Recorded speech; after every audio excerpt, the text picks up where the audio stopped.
December 25th, 2014. The sun rises over a world ready to celebrate. In millions of homes, wrapping paper is torn apart, revealing sleek black boxes and controllers. The anticipation is electric.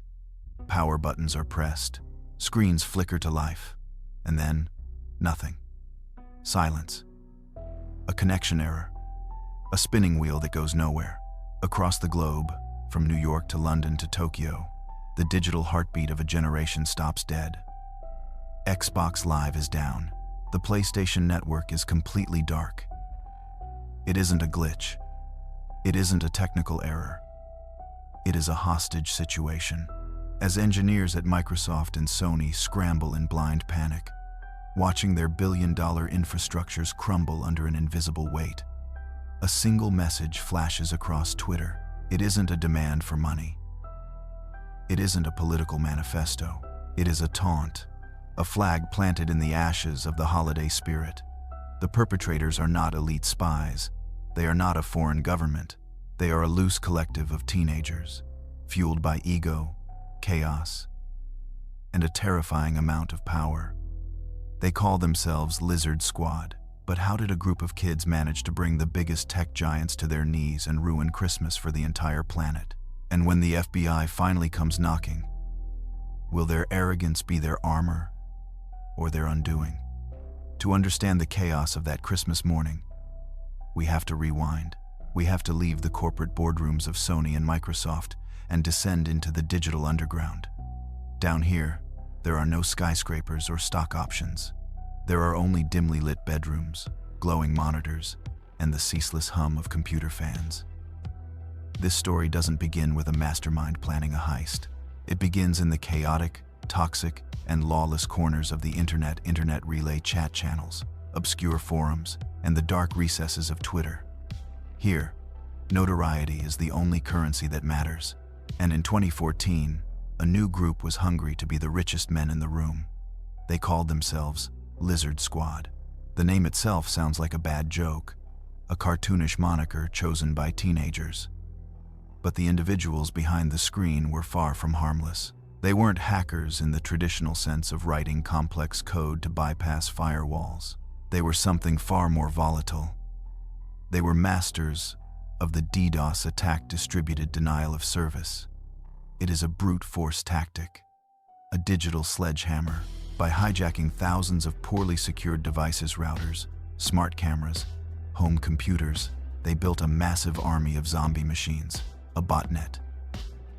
With a single command, they could direct this army to flood a target with so much traffic that it simply suffocated. For months leading up to December, they were testing their weapons.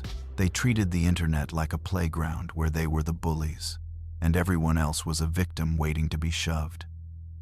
They started small. They targeted individual streamers on Twitch, knocking them offline just to watch them rage on camera. They disrupted servers for League of Legends and Destiny, laughing as players were disconnected in the middle of matches.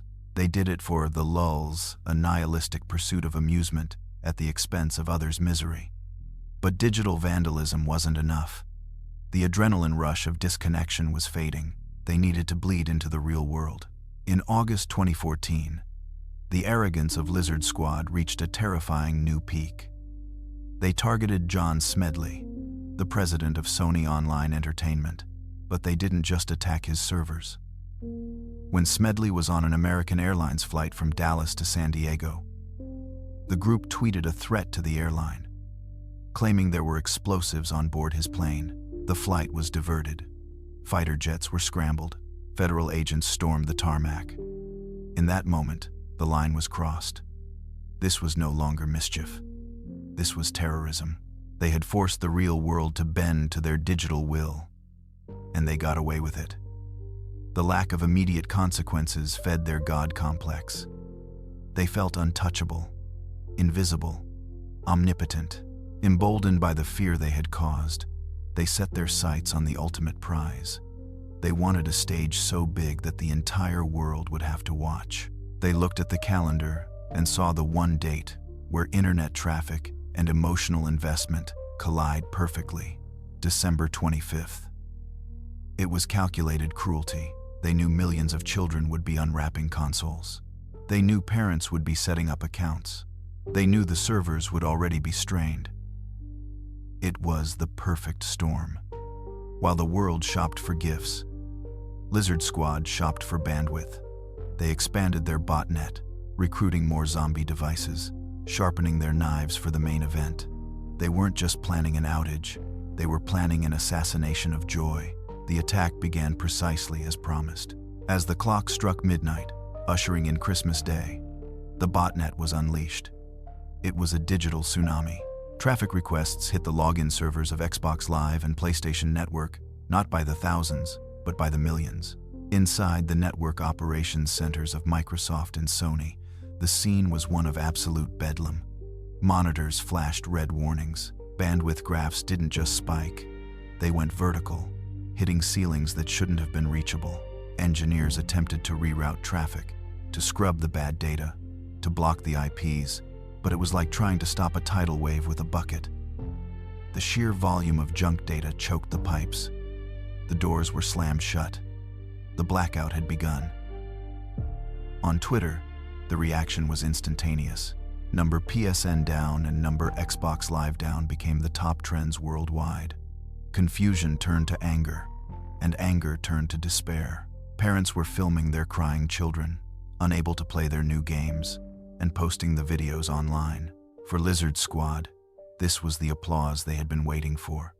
They retweeted the tears, they mocked the complaints, they held the keys to the kingdom, and they were dangling them just out of reach. But then, the story took a turn so bizarre, it could only happen on the internet. As the tech giants flailed, an unlikely savior emerged. Kim Dotcom, the notorious founder of Mega Upload, a man battling his own extradition charges, decided to intervene. He reached out to Lizard Squad publicly. He didn't threaten them. He offered a bribe. He offered them lifetime premium vouchers for his encrypted file hosting service, Mega, a privacy haven for their data. It was a deal with the devil, negotiated in plain sight on Twitter, and incredibly, it worked. The squad accepted the vouchers. They tweeted, "Thanks at Kim Dotcom." And just like that, the attack stopped. The servers slowly flickered back to life. It was a humiliating moment for law enforcement. The FBI, with its billions in funding, had been powerless. A fugitive tech mogul had solved the crisis with a handful of download codes. But while the attack stopped, the investigation was only just beginning. The squad had made a fatal mistake. In their thirst for fame, they had stepped into the light. They began giving interviews. They spoke to the BBC. They spoke to Sky News. One member, calling himself Member 2, appeared on camera. His face was obscured, his voice distorted, but his ego was crystal clear. He bragged about the chaos. He claimed they did it to expose security flaws, a classic hacker excuse that convinced no one. "We have massive capability," he boasted. He felt safe. He believed his VPNs and proxies made him a ghost. He was wrong. While the FBI moved through the bureaucratic red tape of international warrants, independent security researchers were moving faster. Brian Krebs, a journalist and cybersecurity expert who had been a victim of Lizard Squad himself, was digging. And in the world of cybercrime, the loudest voices are often the sloppiest. The squad had launched a service called Lizard Stressor, a tool allowing anyone to rent their botnet to launch attacks for a fee. It was a way to monetize their fame, but to take payments, they had to leave trails. To manage the botnet, they had to log in, and in the code of their website, they had left breadcrumbs. Researchers discovered unmasked IP addresses. They found logs of chat conversations where the members slipped up, using real names or referring to local events. The mask of the international hacking syndicate began to crumble. They weren't ghosts, they were boys. In the United Kingdom, authorities zeroed in on a 22-year-old named Vinny Omari. He had been reckless, leaving digital fingerprints all over the PayPal accounts used to fund the group's servers. In Finland, the trail led to a teenager named Julius Kivimaki, known online as Z-Kill. Kivimaki was particularly vicious. a young sociopath who had swatted American police departments and terrorized parents, yet he lived comfortably in his parents' home, surrounded by high-end electronics. The net was tightening. The FBI coordinated with the UK's National Crime Agency and Finnish police. They didn't strike immediately. They waited. They watched. They captured terabytes of data, chat logs, payment receipts, admission of guilt. They needed to prove not just that these boys were associated with the group, but that they were the ones pressing the button on Christmas Day. The squad continued to tweet, oblivious to the crosshairs painted on their backs. They thought the silence from law enforcement was incompetence. In reality, it was the deep breath before the plunge. The investigators had mapped the network. They knew who sat behind the keyboards. They knew where they lived.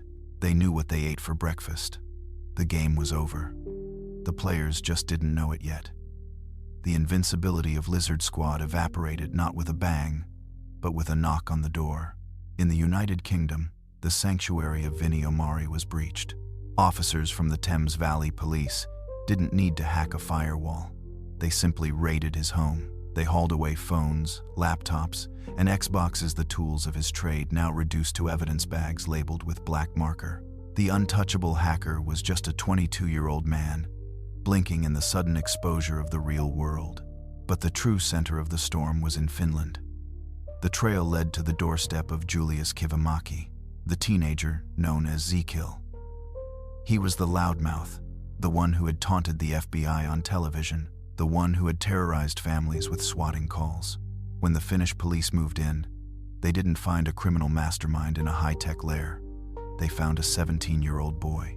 The legal proceedings that followed were a collision between two worlds: the archaic, slow-moving justice system and the lightning-fast, borderless reality of cybercrime. Kivimaki's trial in Espoo District Court was a spectacle of numbers. The prosecution laid out a staggering list of offenses. They weren't just charging him for the Christmas Day attacks. They charged him with data breaches, felony payment fraud, harassment, and corporate sabotage. In total, the charges racked up to over 50,000 instances of computer crime. 50,000. The courtroom was quiet, a stark contrast to the chaotic noise of Twitter. The prosecutors painted a picture of a remorseless digital vandal, someone who enjoyed the suffering of others. They argued that age should not be a shield for crimes of this magnitude. They detailed how he had cost companies millions, how he had wasted countless hours of police time, and how he had invaded the sanctity of people's homes with his swatting pranks. The defense, predictable and desperate, leaned on his youth. They argued he was a minor during most of the crimes. They painted him as a misguided teen caught up in the thrill of the internet, unaware of the gravity of his actions. They played to the judge's lack of technical understanding. To a generation of older jurists, a DDoS attack was an abstract concept, a nuisance rather than an act of terror. The world watched, waiting for the hammer to drop. Gamers, tech executives, and law enforcement agencies expected an example to be made. They expected prison time. They expected justice. Then came the verdict. The judge looked at the 50,000 crimes. He looked at the chaos caused on a global scale, and he handed down a 2-year suspended sentence. No prison, no jail cell. Kivimaki was ordered to forfeit about 6,000 euros obtained through crime and surrender his computer. That was it. He walked out of the courthouse, a free man. The internet erupted. It was a second explosion of rage, rivaling the Christmas blackout itself. It felt like a glitch in the justice system. Zekil had held the world hostage, cost corporations millions, and his punishment was essentially being grounded and losing his allowance. It was a slap on the wrist, so light it felt like a handshake. However, the story didn't end in Finland. The United States Department of Justice was watching, and they were not as forgiving. They were playing the long game. While Kivimaki smirked at his suspended sentence, the FBI continued to pull threads. They zeroed in on another member, Zachary Bukta, operating out of Maryland. In 2016, the federal hammer finally swung. Bukta wasn't treated as a misguided kid. He was charged with conspiracy to commit damage to protected computers. The American courts offered a starkly different setting. There was no leniency here. Facing the crushing weight of federal prison, Bukta pled guilty. He was ordered to pay $350,000 in restitution to 2 gambling companies he had victimized. He was sentenced to 3 months in prison, a light sentence by American standards, but a sentence nonetheless. But the disparity remained. The primary architects of the Christmas attacks, the faces of Lizard Squad, had largely evaded the cage. They had exposed a terrifying truth. The law was too slow, too old, and too confused to catch up with a crime that moves at the speed of light. The verdict wasn't just a legal ruling. It was a message to every aspiring hacker watching from the shadows. You can burn the world down, and if you're young enough, you might just get away with it. Lizard Squad eventually dissolved, their members scattering like cockroaches when the lights turn on. The name faded from the headlines, replaced by newer, louder threats. But the scars they left on the internet did not heal. They festered. The true legacy of that Christmas blackout wasn't the downtime, it was the blueprint. In a final act of chaotic generosity, the source code for Lizard Stressor, the weapon used to crush Sony and Microsoft, was leaked to the public. It was Pandora's box thrown wide open. Suddenly, the ability to cripple a multinational corporation wasn't reserved for elite hackers. It was available to anyone with a grudge and a few dollars in Bitcoin. This ushered in the era of the IoT botnet. The code revealed a terrifying truth. Our smart toasters, our webcams, our digital thermostats were all soldiers waiting to be conscripted. The massive Mirai botnet attacks that would follow years later, shutting down huge swaths of the American internet, walked on the path that Lizard Squad had paved. For Sony and Microsoft, the age of innocence was over. They were forced to fortify their castles, spending billions on infrastructure not to improve games, but to build higher walls. The cost of online gaming rose.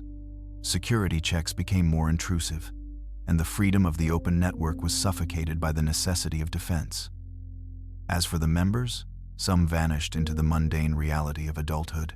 Others, addicted to the rush, spiraled deeper into cybercrime, trading game servers for credit card theft and ransomware, eventually finding themselves in cells far less forgiving than the ones in Finland. But the most haunting realization is not about technology. It is about power. 7 teenagers, armed with nothing but arrogance and leased code, managed to hold the happiness of the world hostage. They proved that our digital lives, our connections, our finances, our entertainment are built on glass. We live in a house of cards, and we are constantly surrounded by children holding matches. As you stare at your screen tonight, secure in your connection, ask yourself, is the network actually safe? Or are we just waiting for the next generation of bored kids to decide that it's time to turn the lights off again?